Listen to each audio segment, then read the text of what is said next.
انگریز کو یقین نہیں آتا کہ ٹیپو سلطان شہید ہو گیا ہے، وہ دنیا سے چلا گیا ہے، اس لیے کہ ٹیپو سلطان کا رعب اور دبدبا ایسا تھا جس سے انگریز خوف کھائے ہوئے تھا، جس سے انگریز ڈرتا تھا، گھبراتا تھا۔ لکھا ہے تاریخ میں کہ 3 دن تک حضرت ٹیپو سلطان شہید رحمت اللہ علیہ کی لاش میدان میں پڑی رہی۔ کسی انگریز کی ہمت نہ ہوتی تھی کہ حضرت ٹیپو سلطان شہید رحمت اللہ علیہ کی لاش کے قریب بھی جائیں، کسی کی ہمت نہیں ہوتی تھی۔ انگریز کبھی کبھی سوچتا کہ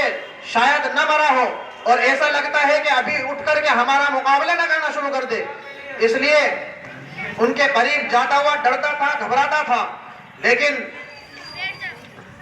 انگریزوں کا جو مین ان کا سپہ سالار تھا، وہ 3 دن کے بعد جب اس نے دیکھا اور اس کو پیر مار کر کے حضرت ٹیپو سلطان شہید رحمت اللہ علیہ کی لاش کو، اس کو اندازہ اور یقین ہو گیا کہ واقعی اب سلطان ٹیپو شہید دنیا میں نہیں رہا، یہ اپنی جان سے جا چکا ہے، اب یہ ہمارے راستے کی رکاوٹ ختم ہو گئی ہے۔ تو اس وقت میں اس جنرل نے حضرت ٹیپو سلطان شہید رحمت اللہ علیہ کے نعش پر کھڑے ہو کر کے یہ اعلان کیا تھا کہ آج سے ہندوستان ہمارا ہے، آج سے ہندوستان ہمارا غلام ہے۔ اس لیے کہ ٹیپو سلطان شہید رحمت اللہ علیہ ملک کے لیے اپنی جانوں کی قربانی انگریزوں کے مقابلے میں ڈٹ کر کھڑے تھے، اور انہوں نے بھی جام شہادت آخر میں نوش کیا، اور 1799 میں ٹیپو سلطان شہید رحمت اللہ علیہ بھی سرنگم پٹنم میدان میں شہید ہو گئے۔ تو یہ ہماری تاریخ ہے جو ہمیں اپنی تاریخ کو یاد رکھنا چاہیے، اور ان لڑائیوں میں صرف ہمارے علماء ہیں، تنہ تنہا ہمارے اکابرین ہیں، مسلمان ہیں جو اس لڑائی میں اور جنگ آزادی میں ہمارے مسلمان حضرات نے قربانیاں دی ہیں۔ پہلی جو جنگ ہوئی بنگال میں، اس میں بھی صرف اور صرف مسلمان ہیں، دوسری جو جنگ ہے اس میں بھی صرف اور صرف مسلمان ہیں۔ اس کے بعد علاقوں کو فتح کرتے ہوئے جب انگریز دلی تک آیا، اور اس نے سن 1803 میں ایسٹ انڈیا کمپنی دوبارہ اعلان کیا کہ آج سے خلق خدا کی، ملک بادشاہ کا، اور حکم ایسٹ انڈیا کمپنی کا ہوگا، حکم ایسٹ انڈیا کمپنی کا ہوگا۔ تو اس وقت میں بھی اگر سب سے پہلے کسی نے آزادی کا نعرہ بلند کیا ہے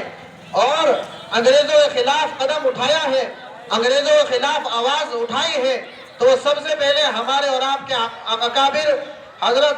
مولانا شاہ عبد العزیز رحمت اللہ علیہ ہیں، جو دہلی کے اندر سب سے پہلے انگریزوں کے خلاف فتویٰ جاری کرتے ہیں۔ اور اس فتوے میں حضرت مولانا شاہ عبد العزیز رحمت اللہ علیہ نے لکھا ہے کہ آج سے ہمارا ملک غلام بن چکا ہے، آج سے ہمارا ملک غلام ہو گیا ہے، لہذا مولانا شاہ عبد العزیز رحمت اللہ علیہ کا فتویٰ ہے